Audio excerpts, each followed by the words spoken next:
Magandang araw sa inyo mga boss, mga mama, mga sir.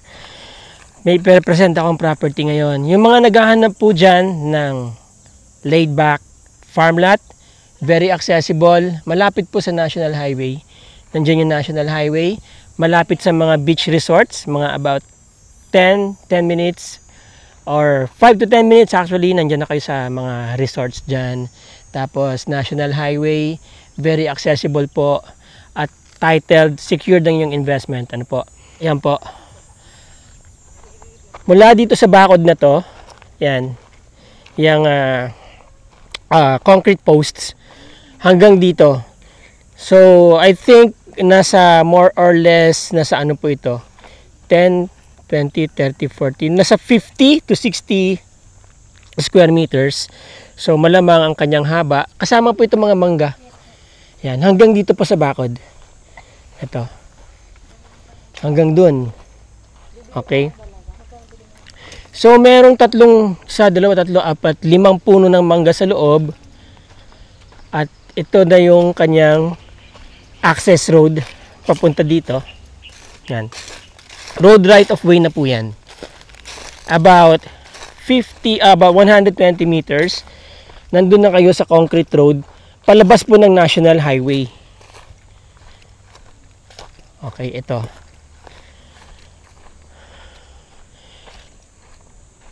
Medyo parang masikip yung road right of way niya, no? Pero actually kasi hindi pa po nagkakaroon ng clearing. So ayun, no. Ngayon kapag may clearing na po dito, maluwag na po 'yan. Hindi lang nagkakaroon pa ng clearing dito sa kabilang tabi. Yan. Ayun, no? Okay. So dyan, after that, about 120 meters, concrete road na yan, dire-diretso, papunta dun sa National Highway, about less than 1 kilometer, siguro mga 500-600 meters lang, nasa National Highway na kayo.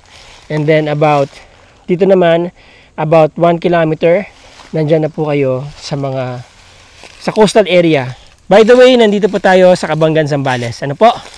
Alright, Cabangan, Zambales is about 4 hours drive from Metro Manila. At ito ay about 30 minutes drive to Iba, Zambales. About 1 hour drive from Olongapo. Okay?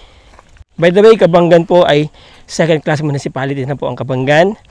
At marami na rin pong turistang pupunta rito. In fact, itong Cabangan, lahat ng mga resorts dito ngayon ay puno na kasi Holy Week na po. Bukas ay Holy Wednesday. So, prior to Holy Week, punong-puno na po ang mga resorts dito. Alright, quick presentation tayo mga boss, mga sir. Yung mga interesado po dito, mag-schedule na kayo ng viewing. Samahan namin kayo para makita ninyo. Again, this is 30,000 or 3 hectares and 83 square meters. Binibenta po ng 10 million only. Okay.